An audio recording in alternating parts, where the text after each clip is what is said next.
Welcome. This little video is about the Part 2 test. Part 2 test of driving ability. And we want to talk to you about this because it is another test that you have to pass. And I don't like the word test, but never mind.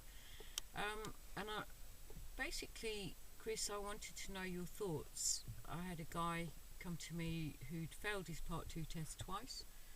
And he couldn't quite understand why he'd failed it, because according to him he passed his driving test only 10 years ago and he thought he was a really good driver. And even the examiner at the time commented on what a good pass it was. So if somebody came to you with that scenario, what would your advice be?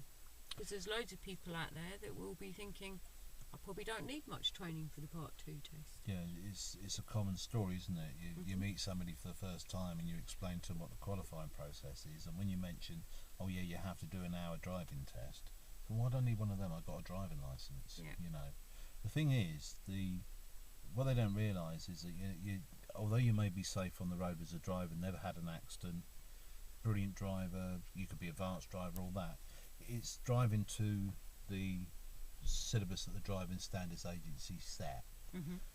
The reason you've got to drive to that standard is because that's what you're going to be teaching. And so when you do your Part 2 test, what the examiner's looking for is that you can apply all the rules and regulations that you learn in your Part 1, you can apply it to your Part 2. So you need to know how to approach junctions correctly using the MSPSL routine, which is mirror, signal, position, speed, look. You'll get that information from the essential skills. So we all develop bad habits, and I think you can be driving for years and years and years, but you instead of actually thinking about how you're driving, you know the areas, you don't look for signs, stuff like that. So why do some people struggle with the Part 2 so much, do you think? Well, it goes back to what they've done with their theory. You know, they've put a lot of effort into the theory, and that they've looked at the rules, fully understood them, and the regulations.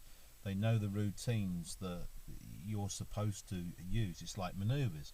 When was the last time that somebody's held their licence for 15 years, done a reverse round a corner? You know. And when you get these guys in the car and you say, right, show me how you reverse round the corner, they go round at a rate of knots. They don't look around properly. And yeah, okay, they've been doing it all their life. They might be a white van driver, a delivery driver, a professional, but they're not doing it quite how the DSA want the younger. And I think that's what you've got to remember, is that you're going to be teaching youngsters that have never driven a car before. They don't have your experience or the control of the car that you have developed over the years. So in essence, for the Part 2 test of becoming an ADI, what will the examiner be looking for? Well, it's quite interesting actually, because I've done quite a few Part 2 tests, and it's amazing how many different SEs often turn around and say, I'm so glad you didn't drive like a learner. Now that almost contradicts what I've just said, but the thing is, what they're looking for is you to use the correct procedures that you're going to teach the learner, but they want you to drive in a progressive manner. So you're making progress, you're confident, because you have to show that you're experienced. And what can sometimes happen, occasionally, people that want to try and save money, they might go to a local ADI. Okay. You know, just a normal driving instructor. So I got my Part 2 coming up. And we're not knocking normal driving instructors. No, definitely not. There's nothing wrong with it. But the problem is, a driving instructor is so used to teaching learners to drive that he might slow. So he might say to somebody, oh, yeah, you went round that corner a bit fast there. You want to really slow that down. Because he's got it inbuilt that usually he's teaching a learner that doesn't have the experience or the control to react to things. So what he does, he turns that really good driver back to a learner again, and examiners hate it. Yeah. So you've got to apply the correct procedures and the correct routines, but do so as an experienced driver and not as a learner. And that's where a lot of people go wrong. And one of my PDIs that came to me had said at the same time as studying for his Part 2, he was actually going to be doing the Institute of Advanced Motorist test. Right. Okay. And there are a lot of people who actually would think that that's a good idea, but to my mind, it can not mix very well. Oh, sure. Because it's slightly different. It's good in a way because you're having someone observe your driving, but it's not always going to sit well with you on your day that you do your Part 2 test. Would you agree with that? I definitely agree with that. But it's interesting because there are different procedures that you would do as an advanced driver, like straight lining roundabouts. You don't signal unless you see somebody. So if I ask you to go right at the end of the road on an advanced test, if there's nobody around, you're not going to apply the signal. But when you come up to those white lines, if you suddenly see there's people about, you pop the signal on. Well, that's no good with the Driving Standards Agency. You need to signal on approach. You're using MSPSL. You need to do that. So what's the, sorry to interrupt again, Chris, what's the difference between having, what will we be doing differently to train you up for the Part 2 than a normal ADI would be doing? How are we going to we know more. We know a little bit more about what's required about the Part 2 test and what Just the examiners are looking for. Well, quite a bit, to be honest. Not every ADI. Don't get me wrong. There will be ADIs out there that do actually know. If you want to know more about it, you can look at the ADI 1. You know, download the ADI 1, and if you look at Chapter 2, it's all about the test of driving ability. So it tells you what the examiner's looking for, and how, so the information is out there. But we know the sort of things that are going to catch you out. We just talked about the advanced test, so there is the disadvantage with the signalling, but there are the advantages, because with advanced tests, there's a progressive drive, but there's also the commentary driving. And this is an area that I'm very, very passionate about, because you need to be able to put your eyes on high beam as a driver.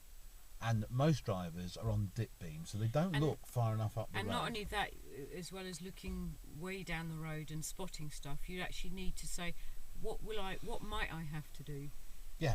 So So you've got to identify the hazard, and then work out what plan you're going to put in place. That's what it's all about. There's, you're going to get there are some training videos we've done on commentary driving that people can subscribe to, but it is very important because you need, if you think about when you drive, you just instinctively do something. So if you're going to go around to parked cars, you instinctively look at the mirrors at the right time and position and go round it, check the mirrors and come back on side. That's fine as a driver, but as a driving instructor, what they often forget is that now you're still driving the car, but you're doing so from here. Good point. Because you've got to use your voice. You need to spot what's happening ahead so that you can work out in your head what plan you're going to use to get around that vehicle.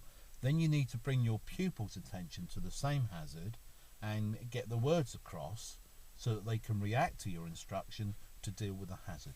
So that's what you're saying, is that's why it's so important, the Part 2, because it affects the Part 3. Yeah. All the tests are interlinked, and that's why. You learn the theory to gain the knowledge. The Part 2 is to make sure that you can apply the theory side to your driving, and then the two combined then needs to be transferred into the head of a learner driver, which is where the instructional part comes in. Is that where it came from then? Parts 1 and 2 add up to Part 3? That's it, yeah. That's in its basic form, that's what it is. Excellent. So there you go. Okay. And if you've got any, sorry to interrupt again. Yeah. If you've got any questions about the Part 2, obviously our website will give you some more details about it. And again, if you want to contact us, then please feel free. Yeah. We're See you very in happy car. to help. Good luck with your training. Bye. Bye.